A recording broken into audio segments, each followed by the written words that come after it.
Hacker بھی کیا چن چن کر لیکس پہ لیکس مارے جا رہا ہے۔ شہداء کی میتوں اور ادارے کے تقدس کو پامال کرنے والا، جس کی بیوی سرکاری پیسوں پر پلنے والے مشیروں کو ہدایت دے ارسلان بیٹا سب غداری سے جوڑ دو، وہ ہمیں بتائے گا کہ محب وطن کون ہے۔ اپنے بچوں کو یہودیوں کی گود میں پالنے والا دلائے گا ہمیں مغربی طاقتوں سے نجات، اور خدا کا خوف کرو، شرم کرو، موت بھول گئے ہو کیا؟ بلکہ اگر یوں کہیں تو غلط نہ ہوگا کہ یہ اپنے فالوورز کو گدھا سمجھتے ہیں۔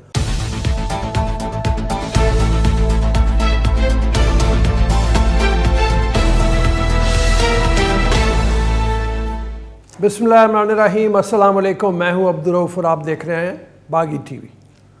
کیا ہی بدقسمتی ہے کہ اس ملک کی کہ اس پر ایک جاہل اور بدتمیز اور غلیظ نیت کے انسان کو صرف تجربہ کرنے کے لیے سیاہ و سفید کا مالک بنا دیا گیا۔ ایک ایسا کردار جس کا نہ ماضی قابل قدر، یہاں تک کہ قابل ذکر تک نہیں، اور حال میں تو منافقت اور جھوٹ کا باقاعدہ بدبودار چہرہ ہے، اور مستقبل میں تعفن کی بریگیڈ اور بد تہذیب نسل برقرار رہے گی۔ اس قوم کا مزاج اور سوچ بھی عجب ہے کہ ایک ایسا شخص جو جہاں گیا وہاں 2 نمبر کرتا رہا، جس کا سارا ماضی اور اس کا اپنا کردار انتہائی شرمناک ہے، اسے اپنے مسیحا سمجھ بیٹھے ہیں، صرف اس لیے کہ اس کے گندے اور بدبودار کردار اور جسم پر ایک جعلی جھوٹا مذہبی لبادہ اوڑھ دیا گیا۔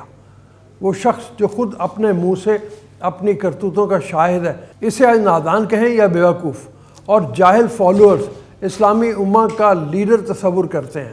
شوکت خانم کے زکوٰۃ اور خیرات کے پیسے عالمی اداروں میں جوئے میں لگانے والا کیا ہمیں حقیقی آزادی دلائے گا؟ اپنے بچوں کو یہودیوں کی گود میں پالنے والا دلائے گا ہمیں مغربی طاقتوں سے نجات؟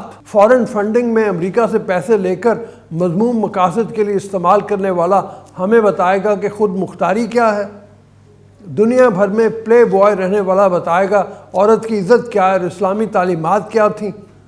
توشہ خانے کی گھڑیاں بیچ کر کھانے والا ہمیں چوروں ڈکیتوں سے نجات دلائے گا؟ حکومت کے میڈیا سیکرٹ فنڈ سے کروڑوں روپے سے نام نہاد یوٹیوبرز کو خرید کر اپنے ملک مخالف اور اداروں کے خلاف ٹرینڈز چلوانے والا ہمیں بتائے گا کہ کون سا صحافی لفافہ ہے اور کون سا حقیقی؟ شہداء کی میتوں اور ادارے کے تقدس کو پامال کرنے والا، جس کی بیوی سرکاری پیسوں پر پلنے والے مشیروں کو ہدایت دے کہ ارسلان بیٹا سب غداری سے جوڑ دو، وہ ہمیں بتائے گا کہ محب وطن کون ہے؟ اور خدا کا خوف کرو، شرم کرو، موت بھول گئے ہو کیا؟ یوں تو عمران نیازی نبی مکرم صلی اللہ علیہ وسلم کی تعلیمات کا تذکرہ اور ان کا نام استعمال کر کے لوگوں کو مذہب کے نام پر گمراہ کر رہا ہے، وہیں خود سب سے بڑا جھوٹا اور سازشی ڈکلیئر ہو چکا ہے۔ آڈیو لیکس نے واضح کر دیا ہے کہ امریکی مداخلت کا سازشی بیانیہ ہو یا سائفر سے متعلق ٹیمپرنگ کا معاملہ، پوری قوم سے اس جاہل اور جھوٹے آدمی نے جھوٹ بولا۔ ایک واقعہ جو بڑا مشہور ہے کہ ایک نومسلم جب نبی پاک صلی اللہ علیہ وسلم کے پاس آیا اور کہا کہ میں شرابی ہوں، میں زانی ہوں، میں جھوٹا ہوں، بے نمازی ہوں، میں اسلام قبول کرتا ہوں، مگر ان تمام برائیوں میں سے بس ایک کو چھوڑ سکتا ہوں، تو رحمت للعالمین صلی اللہ علیہ وسلم نے فرمایا ٹھیک ہے، بس جھوٹ چھوڑ دو، کیونکہ جھوٹ ہر برائی کی جڑ ہے۔ اور المیہ دیکھیں کہ خود کو صادق امین کہنے والا، خود اسلامی لیڈر کہنے والا، اپنے آپ کو مذہب کو استعمال کرنے والا، ہر جلسے میں ہر بات میں جھوٹ کے علاوہ کچھ نہیں بولتا۔ بنیادی طور پر اس ملک میں فساد اور ہر برائی کی جڑ عمران خان ہے، کیونکہ اس سے زیادہ جھوٹا کوئی آدمی نہیں، فسادی اور انا پرست کوئی اور نہیں۔ اس نے پاکستان کو مالیاتی دیوالیہ کرنے میں کسر نہ چھوڑی، پھر سیاسی طوفان بپا کر کے پاکستان کو سری لنکا بنانے میں کون سا حربہ تھا جو استعمال نہ کیا گیا؟ اینٹی کلائمیکس آیا تو پاکستان کی تاریخ کے بدترین سیلاب اور اس کی تباہ کاریوں کے باوجود اقتدار کی واپسی کے لیے کی جانے والی مہم جو اسے شروع ہوا۔ ایک طرف تباہی میں ملک ڈوبا ہوا ہے، کروڑوں لوگ اجڑ گئے، سینکڑوں بستیاں صفحہ ہستی سے مٹ گئیں، اور ہمارے کپتان کی سیاسی فاسٹ بولنگ جاری رہی۔ عوام کی مصیبتوں کا خیال، نہ ان کی بھلائی پر کوئی توجہ۔ اور جب حکومت نے عالمی سطح پر ماحولیاتی انصاف کی دہائی دی اور اقوام متحدہ نے امداد کی اپیلیں جاری کیں، تو خوفناک مہم چلائی گئی کہ چوروں کی حکومت سارا پیسہ کھا جائے گی۔ پیغام یہ دیا گیا کہ سیلاب زدگان کی مدد نہ کی جائے۔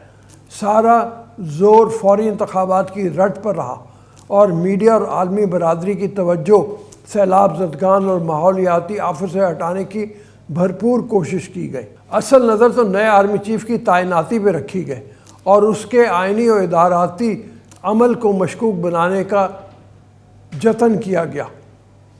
دراصل مقصد وہی پرانا تھا کہ کسی طرح 2018 کے مشکوک انتخابات سے گھڑا گیا ہائیبرڈ سیاسی نظام پھر سے مقتدرہ کی مدد سے بحال کرایا جائے، مگر اس پر ذاتی مطلق العنانیت مسلط کر دی جائے۔ اس ساری مہم میں جمہوریت کی کوئی پاسداری تھی، نہ پارلیمنٹ کی بالادستی کا کوئی عنصر، نہ آئین کی حکمرانی کی کوئی رمق، بس نعرے بازی، گالی گلوچ کا اخلاق باختہ کلچر اور شخصیت پرستی کا فروغ۔ رہی صحیح اخلاقی کسر چوتھی لیگ نے پوری کر دی کہ کس طرح خان صاحب بذات خود ہارس ٹریڈنگ میں مصروف تھے۔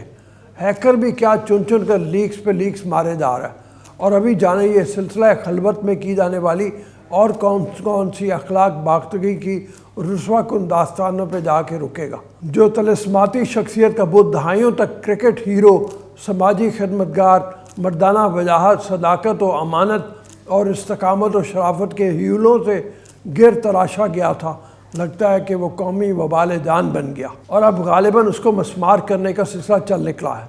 اسلامی ٹچ رہے گا نہ طلسماتی پردے، سب تار تار ہونے جا رہے ہیں۔ البتہ شخصیت پرستی کا بخار اترنے میں کچھ وقت لگے گا۔ اس ماہ یا اگلے ماہ کے شروع میں نئے آرمی چیف کا تقرر بھی ہو جائے گا۔ بہتر ہوگا کہ یہ عمل فوری شروع کر دیا جائے اور سینیورٹی کے اصول کو اپنا لیا جائے تاکہ کوئی کنٹروورسی پیدا نہ ہو۔